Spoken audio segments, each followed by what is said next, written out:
Hi everyone, welcome to the Commune. My name is Ren and I use she, they pronouns. Unfortunately, today I do not have a special guest. I say this podcast is going to be a little bit different, and I've now said that almost every time. But it's going to be different because it is just going to be me, and I'm going to be talking about this book that I read about a month ago, and now I'm rereading it and taking like detailed notes to do these podcasts because reading is hard for a lot of people. Either like comes with like attention, or is just boring, or like you don't have enough free time, whatever. It's hard to be alive in a late stage capitalist society. Reading is difficult to fit in. I completely understand, but I'm lucky enough to have enough time to read, so I read, so you don't have to. And we're going to be talking about 4 arguments for the elimination of television by Jerry Mander. And ever since I read this book, it's been so informative in not just like my general worldview, but also like how I read literature. And it completely flipped upside down the way that I view a lot of things. And it made a lot of things that never made sense to me make sense, which was just instrumental in a lot of my journey that I've had like intellectually. And it also like deeply affected my personal life. Since reading it, I've tried to stop watching TV as much as I can. um well, that being said, if I'm hanging out with my friends and they say they want to watch a movie, like, who am I to say no? You can still like consume media. I'm not saying to throw away your television, although it would be pretty sick if you did that. But honestly, TV in general is not mentioned in the book as well. I'm gonna just be talking about the first argument, which is chapters 4 and 5 of the book. And he only mentions TV a couple times. It's really just a critique of the society that we live in, and really just, it's incredibly eye-opening. So I guess I should start and explain why we should listen to Mander and why his opinions matter. Um, he attended Wharton School at UPenn. He also attended Columbia Business School and just Columbia. So he has a lot of education under his belt. He also worked in like a high executive position in advertising for many years before becoming an activist and a writer.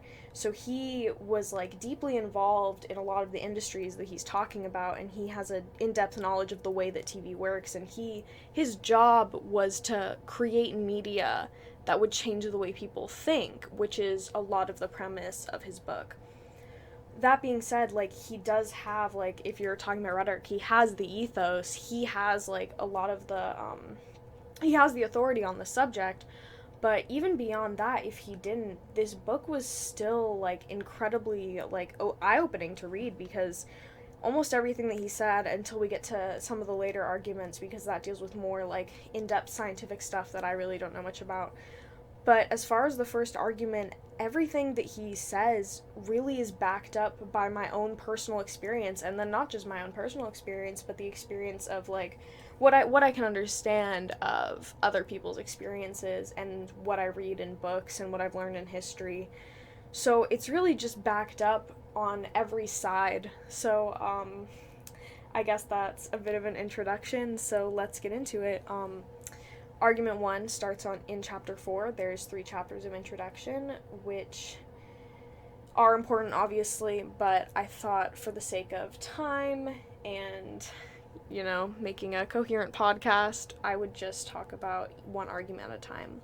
So, argument 1 is the mediation of experience. The first heading under this is the expropriation of knowledge, and this talks about how the idea of knowledge has changed throughout history. And it's really changed since civilization, but he specifically focuses on how it's changed since, like, the age of technology. So the first part of it is, like, knowledge does not exist on personal experience anymore. And it's because we're completely disconnected from all of our experiences. So it's like, if you have an experience, you don't really trust that that is fact. At least I usually would have sought to like find a scientific way to explain it.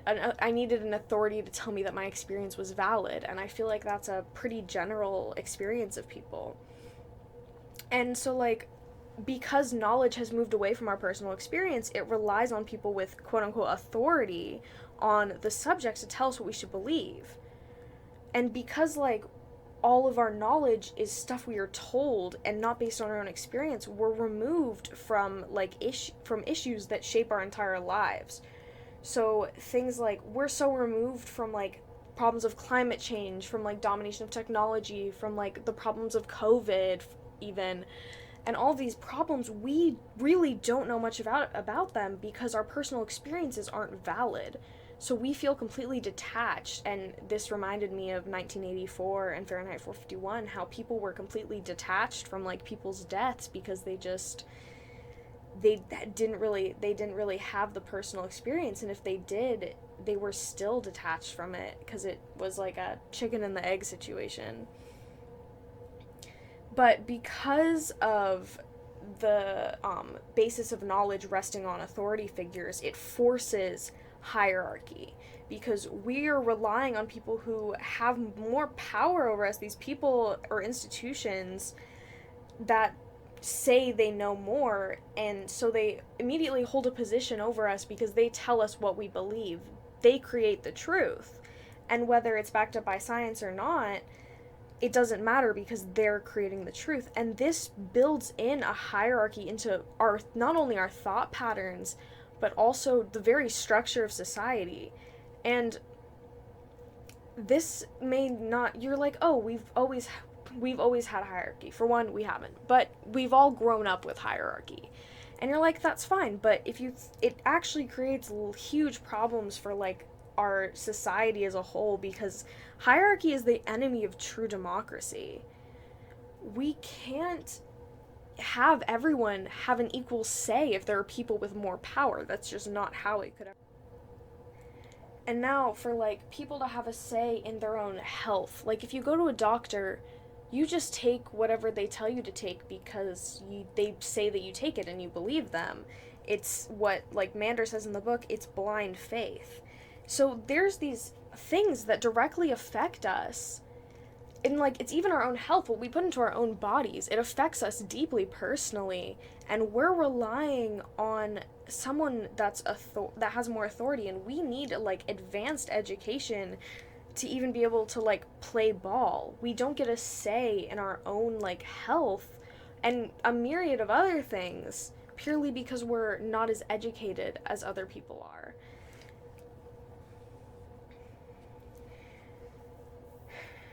Every culture before our own valued balance with the environment. And now this idea has been replaced with the idea that we can science our way out of it. This was something that, like, Marx supported and has moved into, like, sort of a more modern idea with, like, fully automated luxury communism.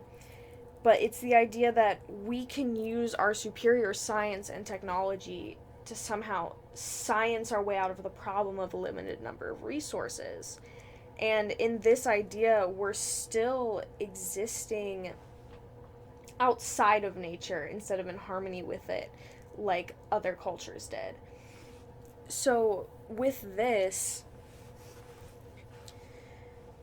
we are never going to be able to reach a point where we are not in a climate crisis, because there is not a relationship with the earth that we are separate and are using nature as a commodity where it will ever be able to truly be in harmony. We can't science our way out of our relationship with the earth. It's just not possible. This is another, like, that's a huge part of why I believe that there can be no environmentalism under capitalism, but honestly it's more of why there can be no environmentalism under civilization. And evolution has moved from biological to technical. The planet is regarded now as less than us. Like I was saying, we believe that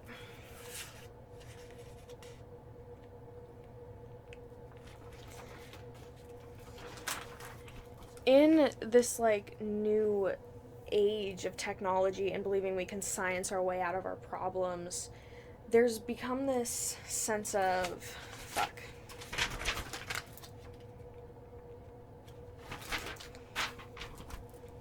in this new age of technology, the concept of evolution has moved away from biology into technology.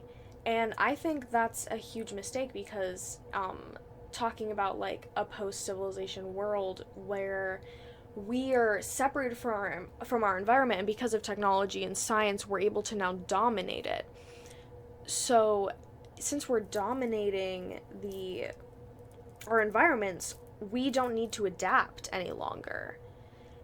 So we're stunted in evolution, where we have a technological evolution, but what does we have to show for it? Humans are largely worse off now.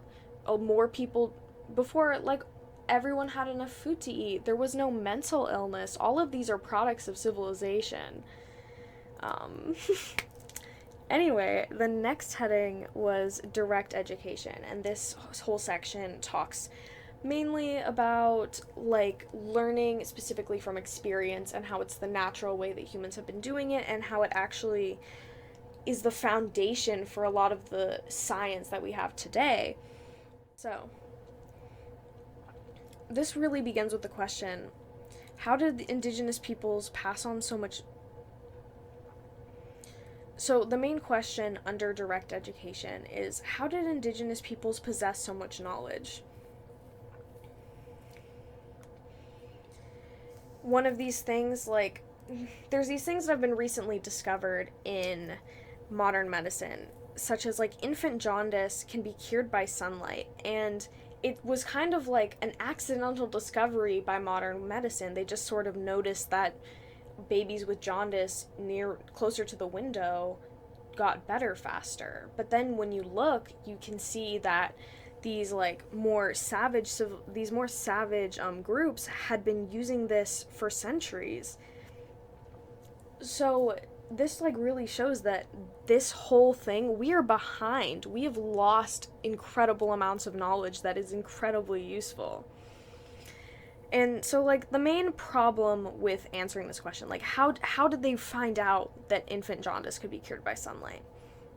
And trying to understand how they know is really difficult because we are so disconnected from learning from experience. We purely don't understand it. As a child, and even sort of now, or, recently, whenever I thought of, learning by experience, it's oh, you eat the thing, and do you die? Yes, no, but it's so much deeper than that, because how could you eat something and know that it makes your liver get better? These are not, things that can be easily quantifiable. So, then we're going to get into why humans are so disconnected from experience. But first, we got to think about, us compared to other life on the planet. And really, there's a huge problem with human superiority because we possess, it's stupid and honestly ignorant to think that animals don't have a lot of the same cognitive, beliefs as us, and they don't have, they don't wonder for purpose. Because even, time-lapse pictures of plants show that they're just as alive as us. They've shown that plants breathe and will quiver towards sunlight, and even Mander describes in the book pictures of a plant where the plant does almost an orgasm, and you can see the pure joy within the plant. This is scientific, these were done by a scientist. So it's even on our playing field, it shows that plants are just as alive as we are. Animals are just as alive as we are. It's all the same fucking shit. So back to being disconnected from our experience. People now really have to slow down to see things in nature, because life moves so incredibly fast in civilization. But Mander describes he describes a camping trip with his family where they got there and they were in the middle of the woods for 4 days, and the first day they were so bored, there seemed to be nothing there to do. Like, everything was so slow and boring. But as the days went by, their body clock started to adjust. They started to notice all the little creatures and notice the plants and notice everything in the forest and want to wander and like see the trees. And even like by the fourth day, his sons had like really understood like how the daily life of a lot of these animals and how a lot of the plants bloom, and more knowledge than he had ever possessed about them. And so, like, that shows that we are so disconnected from being able to learn from experience because, like, the day to day life that we're forced into fucks with our sense of time. It fucks with, like, our general knowledge that keeps us grounded. Like, in our fucking like animal monkey brains, because that is literally what we are. And so the key to back to the question, like, in how did indigenous peoples, like, so it was through these experiences and really a deep understanding of nature that these people were able to understand all of these things. Their main belief was that we are part of the planet. We are living in harmony with it. We breathe in the air and we bring in the food and we recycle within the planet. We exist as part of the ecosystem.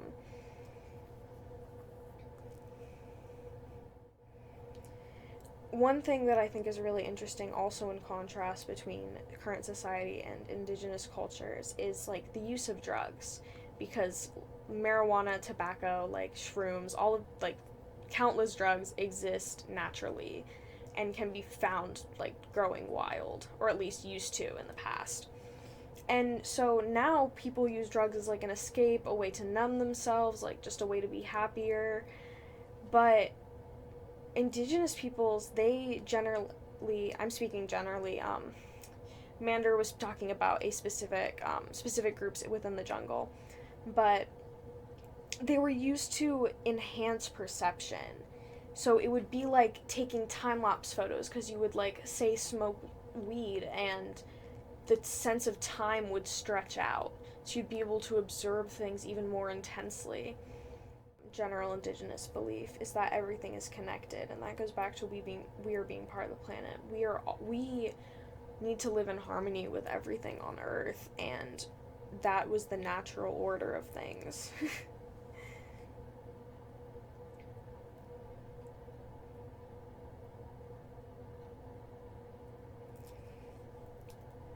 And then going back to like the main argument, mediated experience. Before mediated experience, nature was part of us.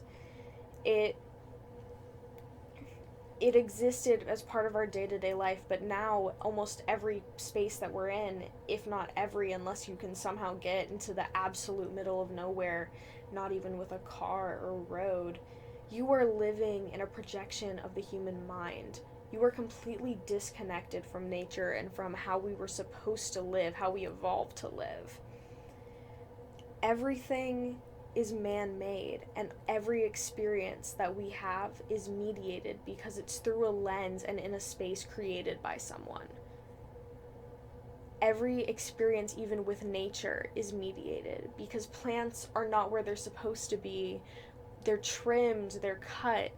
We take roads and carved paths to get to them. It's completely falsified. And at the end of this section,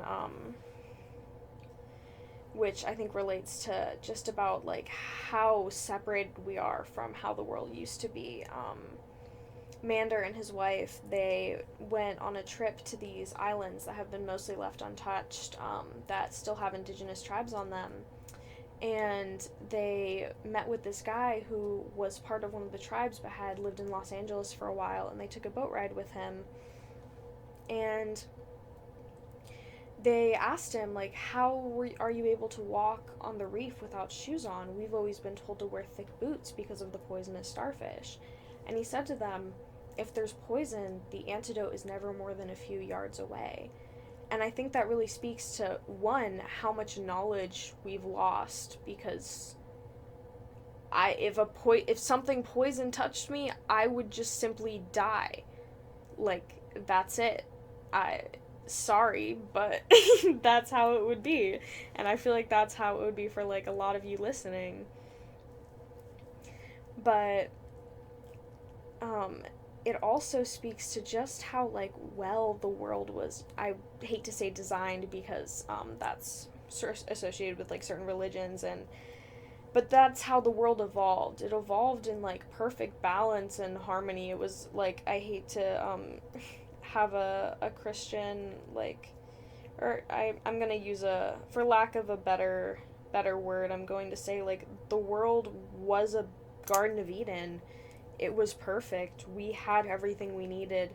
And then as society and civilization evolved, people sought to make more profit, and it ended up, nature became a commodity, and things that were readily available just became, they vanished, they were taken away. It's similar to how like most medicines, people don't really like the drug industry, they don't understand how they worked, because what they did is they observed indigenous peoples using specific plants to treat either pain or illness, or like anything really. And so they took the plant and made it into, they extracted all the chemicals that were inside of it that were used naturally, and then made it into a pill, and then sold it, and often ended up taking it from the indigenous lands and then selling it back to them, which is a little fucked up if you ask me, but what do I know? I'm just some bald bitch. And then the next heading is Motel education. This one talked about, Mander was invited to a conference for environmental educators, and they would choose where all this federal funding would go, and the best, and create like a plan for the best, like the types of education that would be best used for federal funding, and it would all be compiled into a book. And like he said in this book, it was probably still being used to this day, although this book was written in the 70s, so you would really hope they would have updated it by now. But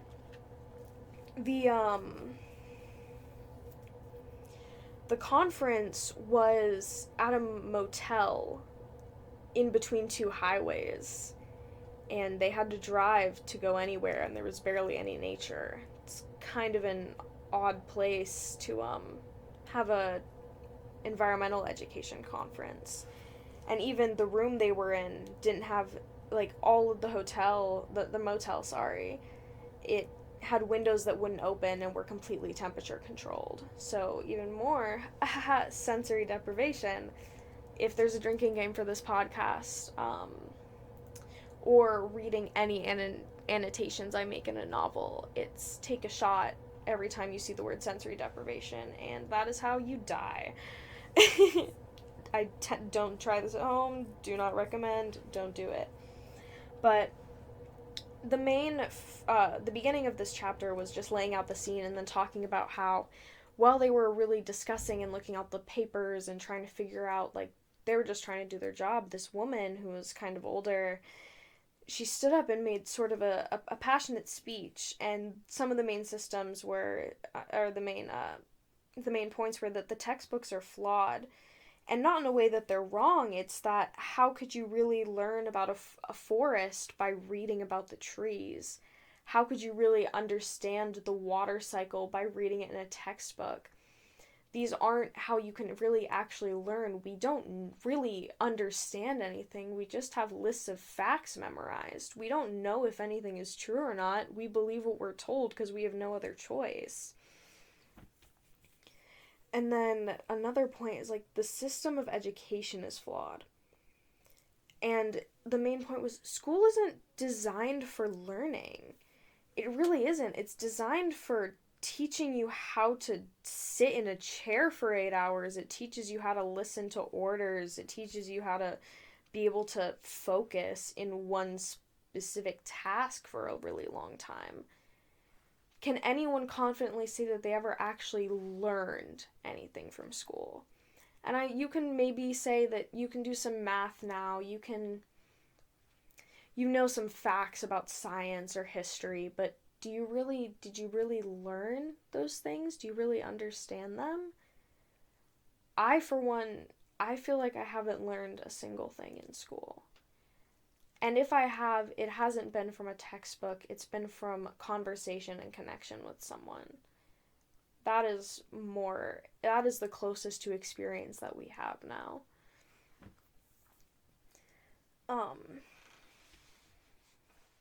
And then this really, then it cycles back to the rise of authority being, the depender for, like, if things are believed. And really talking about the growth of truth from experts. Like, the truth only exists as the truth if it comes from someone who has an authority or is an expert on the subject. And when you do this, and when you separate, like, people's ability to personally experience and learn and understand, it becomes really easy for government and industry to control it, because they often have the ability to fund the science. And even you can see it's blatantly obvious, like with one of the most obvious examples is Exxon. They've known for a very, very long time that fossil fuels are destroying the planet and the ozone layer. They've known this entire time, and yet they paid to have scientists have evidence that it's not doing that. Because we can only accept truth as what is from these experts, it is so easy for the government and industry to control it, alter it, and feed it back to us. It's just like 1984. We don't have any real reasoning in our own brains to back anything up, other than what we've already been told by these same people. We believe what we're told because we have no other choice.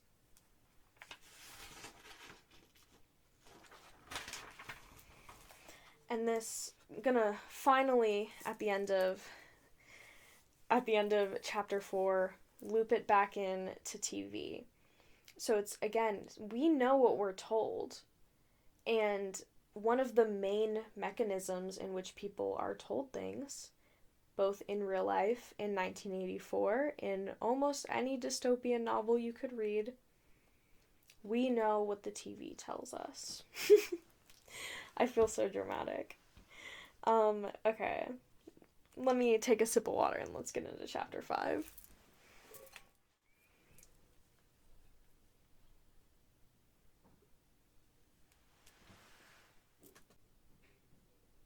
Okay, and the mediation of experience, argument 1 and chapter 5. How exciting! We've already made it through a whole chapter. Okay, so the first heading under this is adrift in mental space, and I don't know, something about this really got to me.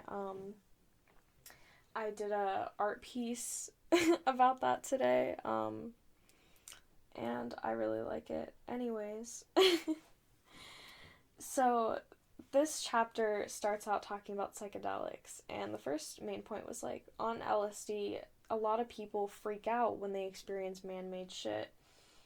And my general theories about this, he didn't really discuss this in the book, but on LSD, your brain acts and reacts in the same way a child's brain does, and so I guess first I gotta say, children are the most uncivilized of humans, because they haven't really been forced to conform or anything yet, and generally stuff for children is really vibrant and fun, and they get to play outside, which is so much better, and they're free from all the stresses. So children are the closest to pre-civilized brains that we have. And so then when you're on LSD, your brain is reacting like a child's brain. So I think it's a logical conclusion, like if A equals B and B equals C, then A equals C. So your brain is reacting the way the closest to a pre-civilized brain does. And it freaks out over all of the man-made and technological shit. Like, even in your house, you'll freak out. Like, bad trips really commonly happen in urban settings. And especially, like, you're not supposed to really trip, like, inside of a house the first time, because bad trips happen with surrounded by man-made things. You're not grounded in nature or anything that's really natural. And when you think about that being like your pre-civilized brain, then it makes sense. Like, this is the more natural thing. Like, all of this is scary. It's weird and doesn't make sense for our natural biological processes.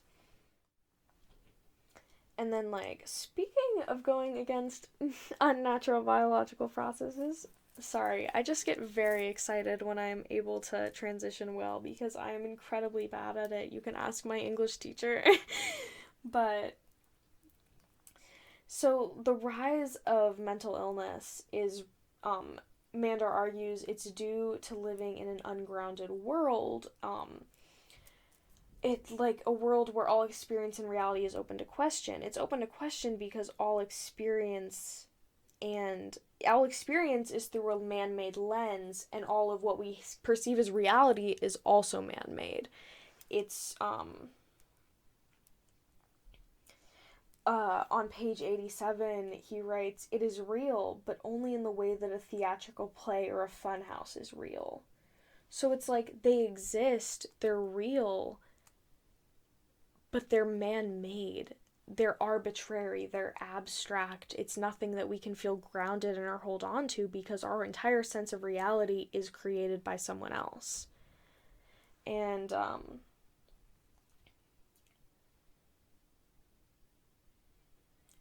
so, like, part of this is like in becoming civilized, we left behind our experiential knowledge, and now we question our experience because we're completely cut off from our natural experiences. And so we have to be told what reality is. We have to be told what truth is, and we have to believe it because we don't have another choice.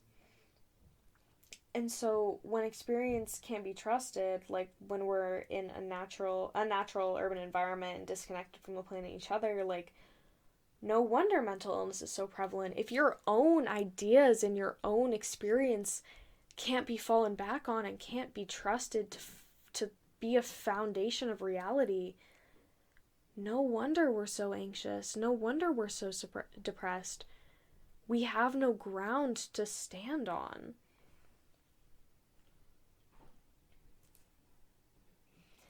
We're basically, our brains are stuck in a perpetual bad trip because we're full of anxiety, because our brains don't understand what's happening to us, and we can't hold on that any of our experiences are legitimate and real.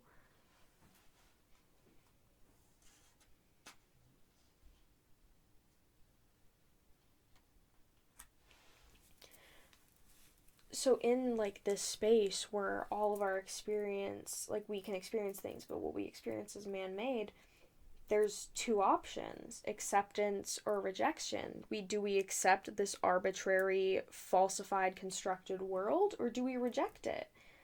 And neither really works, because acceptance is you're stuck in it, you're still feeling all the effects of it. It still feels like in 1984, like, it's described that Winston, like, feels it wrong within his core.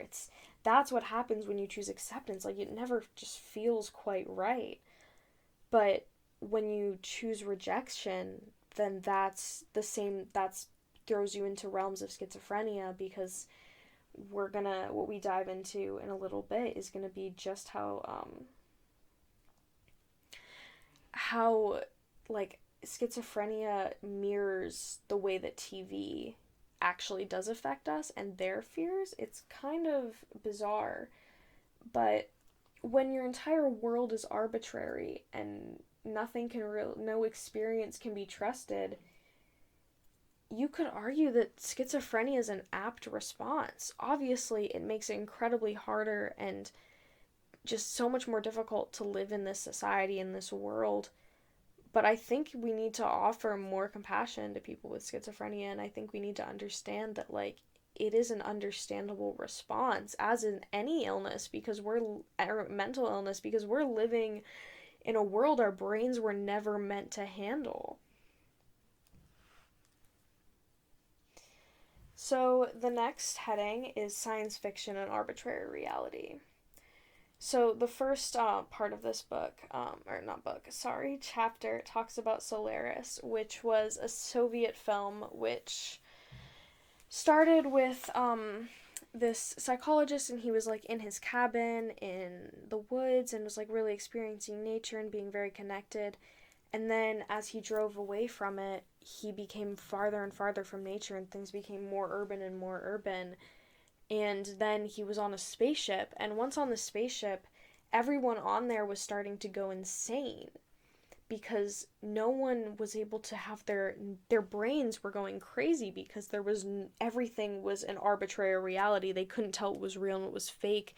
So their brains were creating things, and they felt them, they could see them, they could feel them. They couldn't tell what was real and what was fake.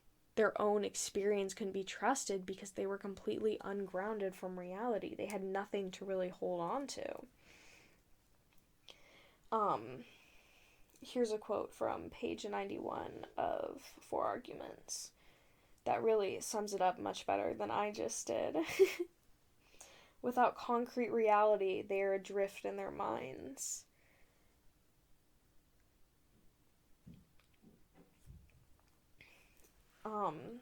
And then at the end of this chapter, NVM,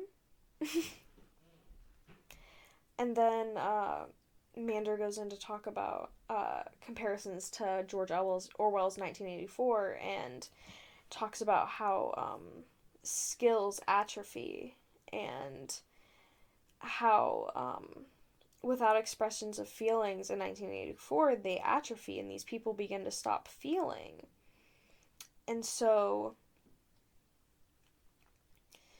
when you think about that, when you stop experiencing your skills to be able to experience and really critically think about your experience, will atrophy. So if anything, we're regressing evolutionarily. We're becoming stupider. We're becoming less adaptable. We're getting worse in every single respect. How cute is that? Super fucking cute. And the next piece is experience is manufactured, so existence becomes arbitrary. And that really is just talking about how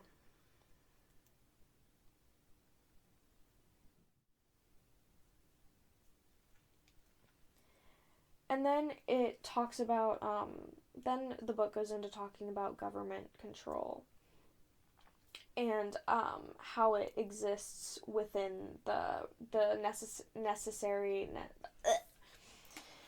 The next part talks about totalitarian rule, whether by a corporation or a government, and how this disconnection from reality and sensory deprivation is crucial in order to be able to control a population. And part of that is when, like in Solaris, when they were completely separated from any like real sensory input. It's similar to sensory deprivation experiments where people are put into a room with blank walls, or there's this kind where you're floating in a temperature controlled tank, and you're fed water and air through tubes. So and everything is is your body temperature. So you feel nothing. And when patients or the people being like doing the experiment are placed in these situations, they end up retreating into their own minds at first. But then the images in their minds start becoming distorted as they become disconnected from reality. Without the sensory input, they completely lose any attachment to reality, and the images in their brains become scary and disturbing and warped. And then at that point, any sensory that's put in, they latch onto and hold onto and completely take it in. And this technique is used to, like, get people to quit smoking, or just, you can use this technique to get people to do things they never would have actually done. It's a really, really effective method of brainwashing that happens on a low scale to us every single day. But the main point of this is that the rule by violence of the past is insufficient. You can't control a population anymore by false famines or violence, and it works, but it doesn't work forever. Eventually the people will fight back. So you have to make people enjoy their coercion. You have to make them be happy in servitude. How can you get the frog to choose the boiling water? And I think the parallels to today is incredible, especially like with capitalism, to be happy in servitude. We brag about working 40-hour weeks at 17. We take it as a badge of pride. We enjoy the fact that we're being exploited like this, and we're forced through these inhumane conditions just to, like, be able to buy what? Shoes? Or, like, in even worse, in, like, horrible cases, like, it's required just for survival. Like, that's fucking disgusting. And, Mander doesn't bring this point up just yet, but,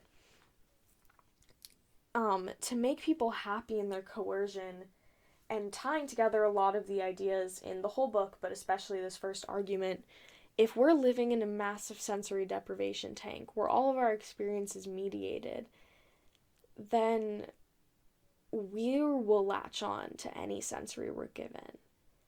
We will believe anything that we're told. And what's the main delivery for a lot of these things? It's TV. And we enjoy watching TV.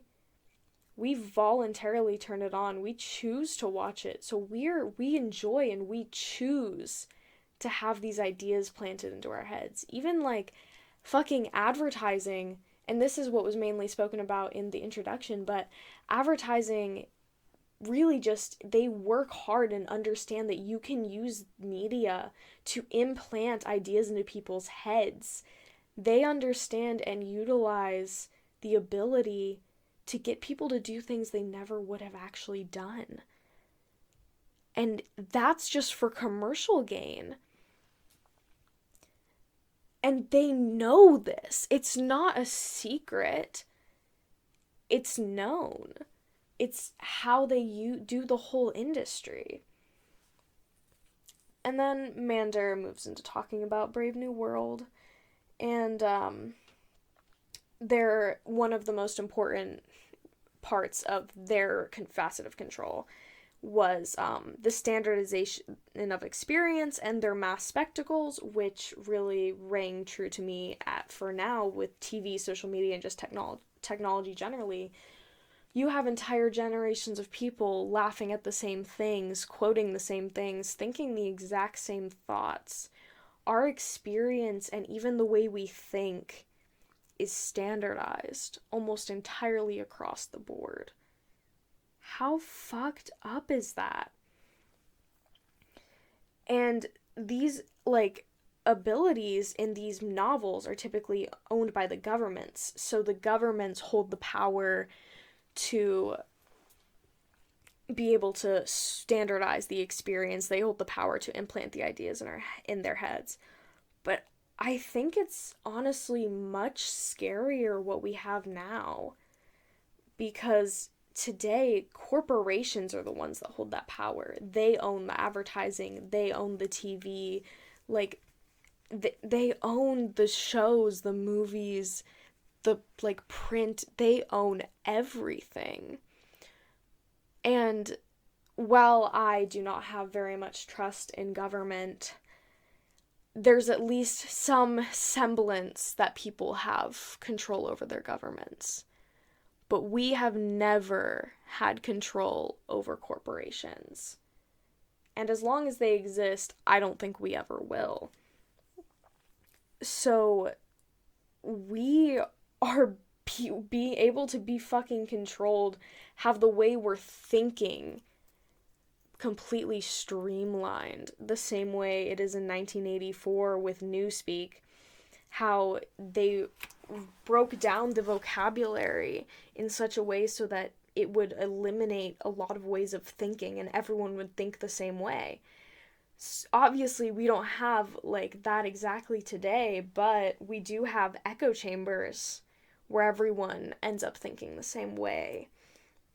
We do have like how everyone on TikTok everyone quotes the same TikTok, or like Vine, everyone quotes the same Vines, everyone quotes the same like memes, and we all have the same jokes. And I feel like corporations haven't quite got a hold of the beast that is meme culture. But when they do, it will be fucking terrifying and it will be all over for all of us.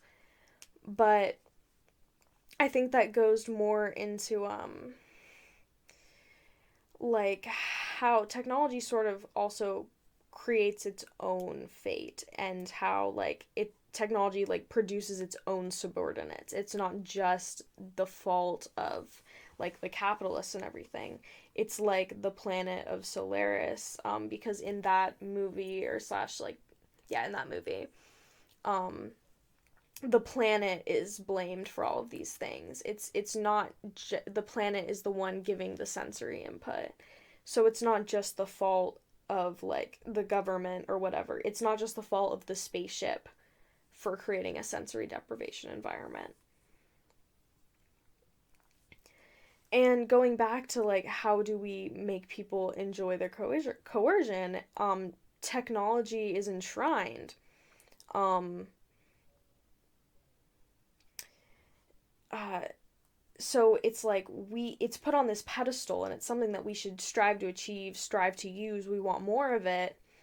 And to keep control, these natural environments and processes need to be scorned. So like less parks are dirtier, they have more man-made elements, making things outside more like inside to make people more comfortable.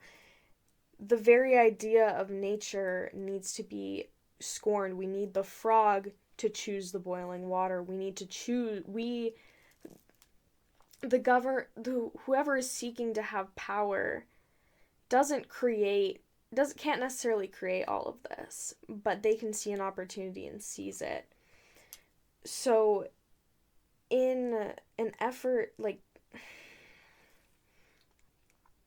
to get people to choose to be coerced, we need to, or whoever is in power needs to scorn as much as possible anything natural, so people choose to move away from their grounding. You need it's so much easier to take control when people consent to it. And because of like, when you think about that, then once you're in a point of ungrounding, when you're completely moved away from your experiences and anything you have to like a natural world that wasn't created by someone, once you're there, just like how in Solaris, when they were ungrounded, their brains went crazy based off of a little sensory from the planet. Then when you're there, an authority will be trusted no matter how arbitrary they are. And then that's not the complete fault of the authority for getting there. Sometimes like this just happens. People become disconnected. Like you can look at like post World War I Germany. Like people were lost, they were confused, completely ungrounded. They didn't know what was going on, and so no matter how arbitrary the leader that arose and how insane their ideas sounded, it was the only thing that they had. It was the only sensory input that was put in at that time, so they latched onto it. And then let's move in to the 8 ideal conditions for the flowering of autocracy. I definitely said that wrong. I am so sorry. And reading by listing out the whole 8 ideal conditions, and then I'm going to dig more into each one. So, to start, eliminate personal knowledge, eliminate points of comparison, separate people from each other, unity experience, especially encouraging mental experience at the expense of sensory experience, occupy the mind, encourage drug use, centralize knowledge and information, redefine happiness and the meaning of life in terms of new and increasingly unrooted philosophy. So even just like going off the basic names of each condition, I maybe call me a fucking commie ass bitch, but I see a lot of comparisons to the current world that we live in. So, starting with eliminate personal knowledge, you make it hard for people to know themselves and how they function, and really just completely separate yourself from your experience. It separates you from being able to say that you have the knowledge. It's like when you go to a doctor, we are completely separated from understanding our own health, and we just take their cures at faith.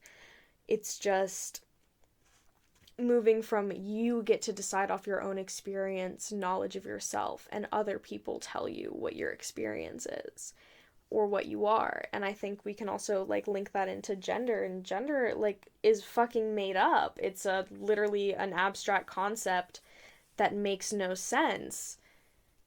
It fits perfectly into like we are not allowed to understand ourselves anymore. It's like you were born this way, you are this, you are going to dress like this, you are going to present like this. And when you think about it like that, how arbitrary and stupid is that? And number 2, eliminate points of comparison. So this is like comparison to earlier societies and things that were different, like indigenous peoples. So it's like the move to try and take them away from existing and being a thing that could still exist. The book says museumize them or eliminate.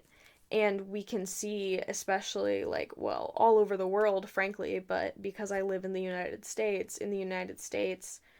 indigenous people, we really don't understand anything about how they live. They're kind of tucked away in their own places far away, and they should be left the fuck alone. We should leave them alone. We have done enough. But their way of life is completely pushed away, and if it's taught to us, it's taught as if it's like an archaic thing from the past that it's good to have been gone. And then another thing is like comparison, eliminate like the wilderness. So you can't compare this new arbitrary reality to what you evolved to live in and what is natural and have been classically raised by a lot of people that aren't even necessarily related. But another way to do this is like when people are gathering, make sure it's for a prearranged experience that's for their attention, that will take their attention, like spectator sports, circuses, elections, anything where it's like, or concerts, anything where it's like your interpersonal experience is not important. You are focused on the activity. It's more of a one-on-one with the activity instead of with other people, though it feels like you're connecting because you're with them physically. Number 4, unity experience, especially encouraging mental experience at the expense of sensory experience. So this has to do with the sense deprivation experiments, and for unity experience, especially encouraging mental experience at the expense of sensory experience. So this is talking about how separating people's minds from their bodies, like in a sensory deprivation experience. And so because you can't completely eliminate sensory experience, you move it to a place of less importance. Make it less important. test people's ability to use their mind, to memorize things, to complete puzzles, make this the main object of your time. And especially if you don't use skills, they atrophy. So if you don't use your senses and you don't really have these sensory experiences, then you're not going to use those skills, and they're going to become worse, and you're not going to be able to use them as much. And part of this in the introduction that he talks about is when he was on this beautiful vacation and took a cruise through these beautiful mountains, and he was on the deck looking, and he just felt nothing. He couldn't feel the sensory that he once was able to feel as a child when he went outside. And I think that's honestly something we've all sort of experienced. I know before I was really, like, into hiking or anything like that, like, as a kid, or I guess not as a kid, but an angsty little, like, 14-year-old. And so anytime I went outside, it just seemed unbearably dull. But now I go out and it's beautiful, and it activates all my senses. It's just gorgeous. But that's besides the point. So if you move away from the sensory input, then that does more separation and clears the mind for, like, implantations or whatever.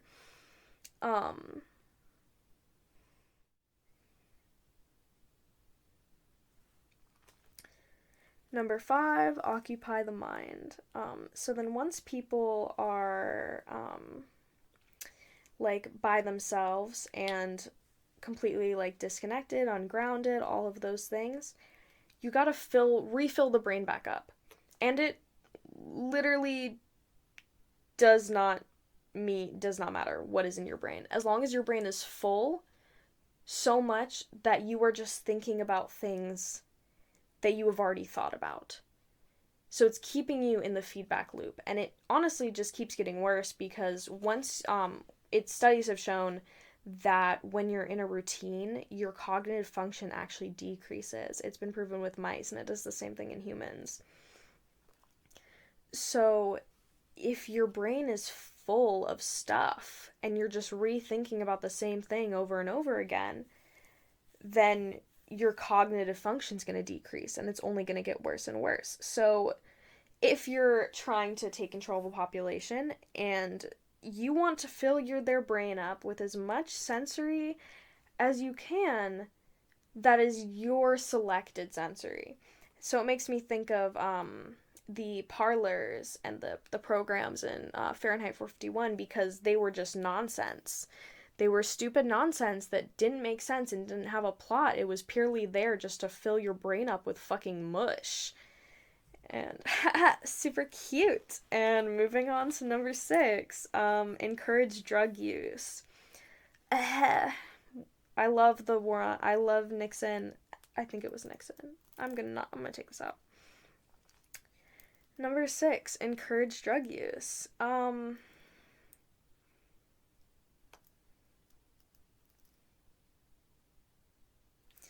Encourage drug use.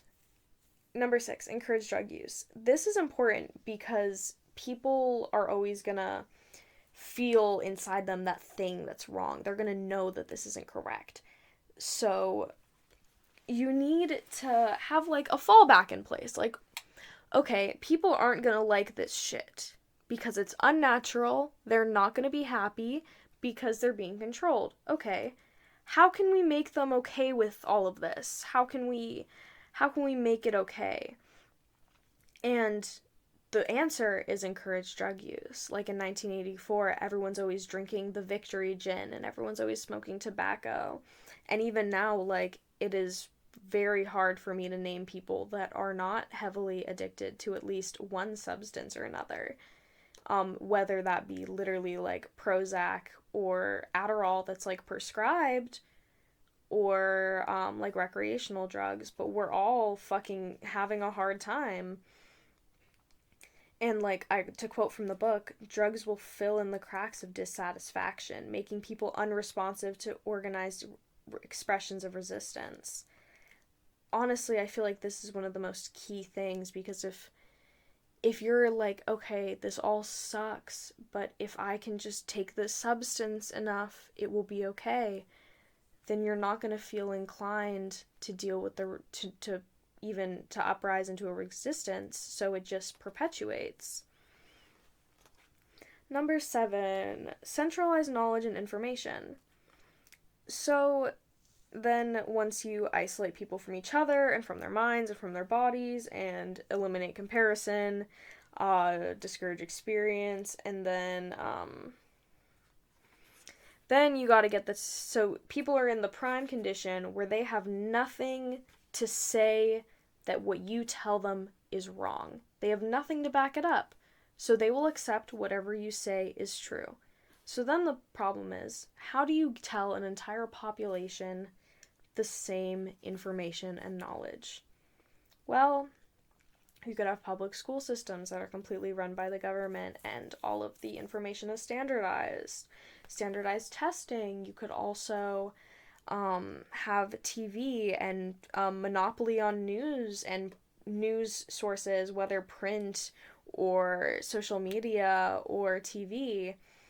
All of these things exist, and if they're not being used currently for all of this shit, then we're like none steps away. We're none steps away. We're already here. We're already here. Isn't that fun and scary? Welcome to the revolution, bitches. Number 8. Redefine happiness and the meaning of life in terms of new and increasingly unrooted philosophy. This is very easy once you have all the other 7, because people are completely ungrounded. They're separated from all of it, just like the people in Solaris, just like bitches in 1984. They have nothing to say that these things are wrong or right, so they have to believe whatever you tell them. And so then all you have to tell them is that so once you have this blank space open where they'll believe anything, you just have to tell them what happiness and the meaning of life is in a way that serves your purpose. The thing that and what you have to avoid is the naturalistic philosophies, because those will bring people back to the sense of grounding and back to the sense of the earth and back to like critical thinking and knowing that these things are wrong, and like it stops believing that things are arbitrary. But the more arbitrary something that we're told, the better it is. Excuse me. Because the more arbitrary ones, and I quote, the least resistible philosophies are the most arbitrary ones, those that make sense only in terms of themselves.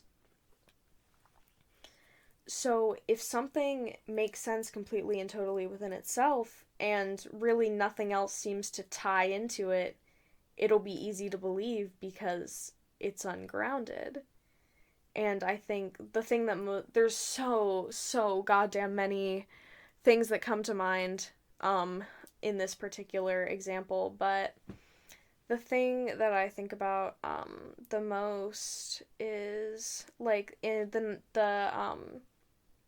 the lifestyle that was really became prevalent and popular within the 1950s, and like especially the nuclear family, because there is not one thing to suggest that the nuclear family makes sense for child development. The way that a baby sleeps, they're up every 3 hours. If you're stuck between 1 or 2 people, that's horrid and exhausting. But if you had like 6 people all taking care of the child, then it's easy. This goes also back to number 3, like separating people. If you separate people, then it just causes more problems because it's unnatural. It's not how we evolved. It's not how we were meant to be living. It is far too late at night, and I'm far too tired to talk about any other examples about redefining happiness and the meaning of life. But if any of you would like to I don't know. Put in the comments below any examples that you have. I would love to talk to you all in the comments. You're all so lovely. But let's get into the next little heading. I believe it's the last one. I could be wrong though. So this next heading is popular philosophy and arbitrary reality. And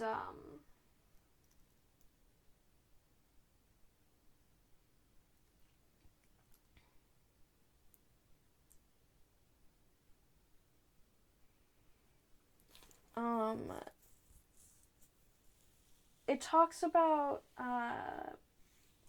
this technique that people do. I don't really understand it's the EST training, and it's a very it follows all of these 8 things to a T, but it goes under the guise of an agreement of the people going into it. It's like, oh, you agreed to submit yourself to this. You agreed. But in a hierarchical model, agreement is bullshit.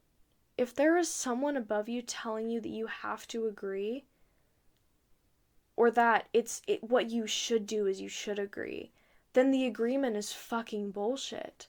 And that just makes me think about the lie of the consent of the governed in American democracy, because wow. Like, half of the people vote and then they somehow frame it as like everyone supports it. Like, that is not the consent of the governed. That's the consent of 50 of the people that were able to actually vote, which is consistently like more upper class people, but that's none of my business. And then this part goes into talking about schizophrenia and a lot of people's like written experiences working with schizophrenic patients. And the main like piece is like people with schizophrenia say that they have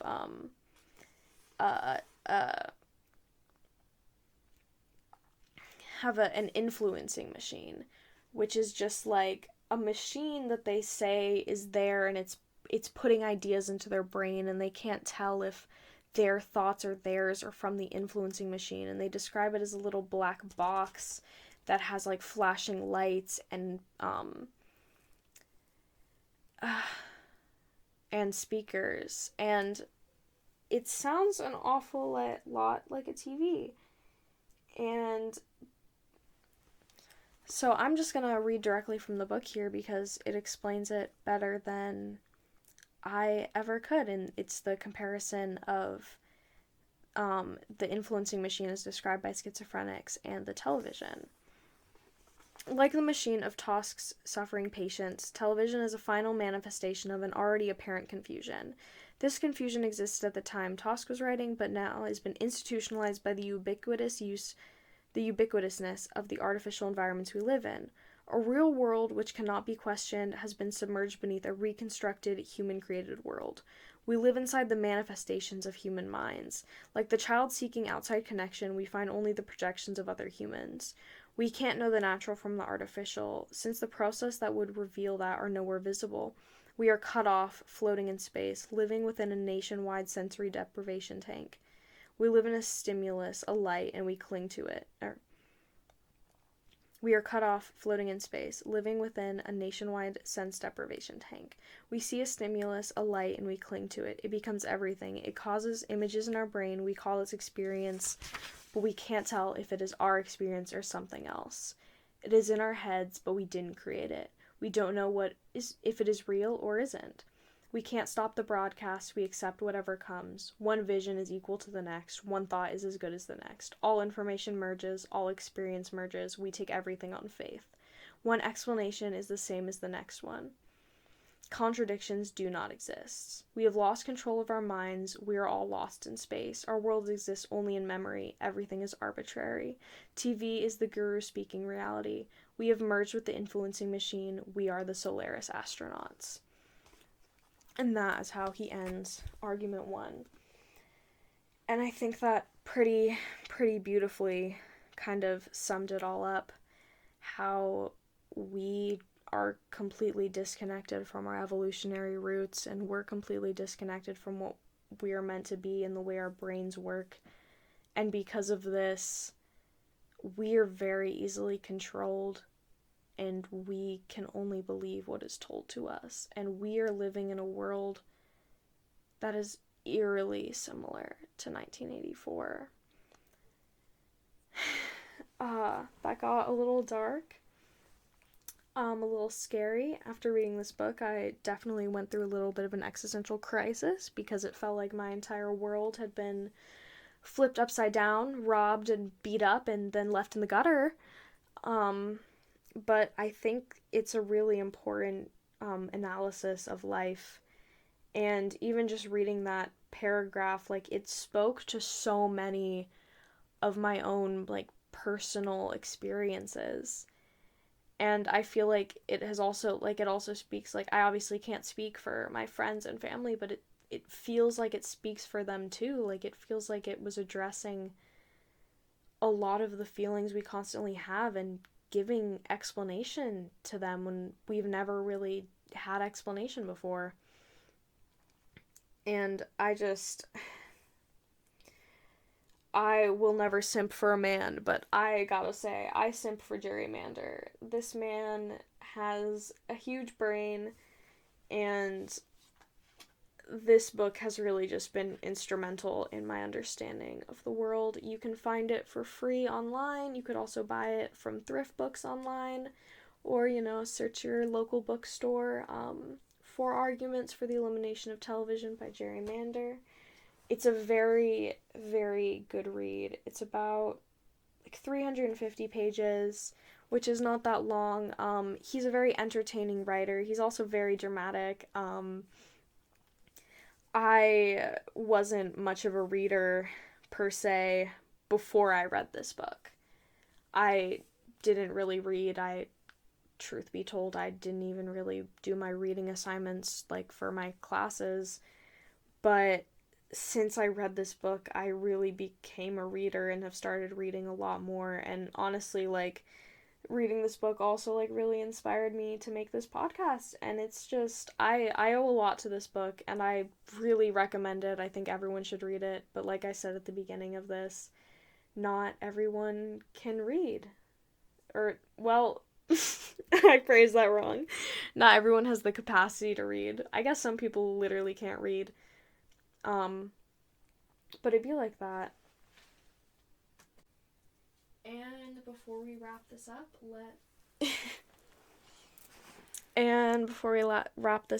let's get into the mutual aid for this week.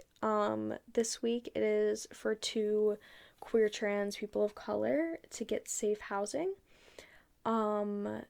Here it says, my roommate and I are in the process of trying to leave an unsafe living environment where we have been harassed and targeted with disgusting gestures and actions, including my car being keyed, dog feces smeared on our door, and repeated phone calls followed by hanging up.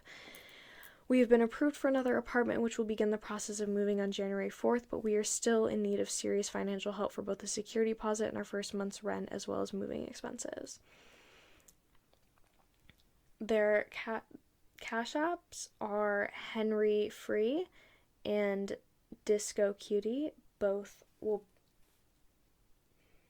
and their Venmos are at Henry Free and at Hootie Tootie with zeros. And of course, all of this information will be linked in the description box below. I hope you all have a wonderful day. Happy reading, happy critical thinking, and have a lovely day. And I'll see you all next week.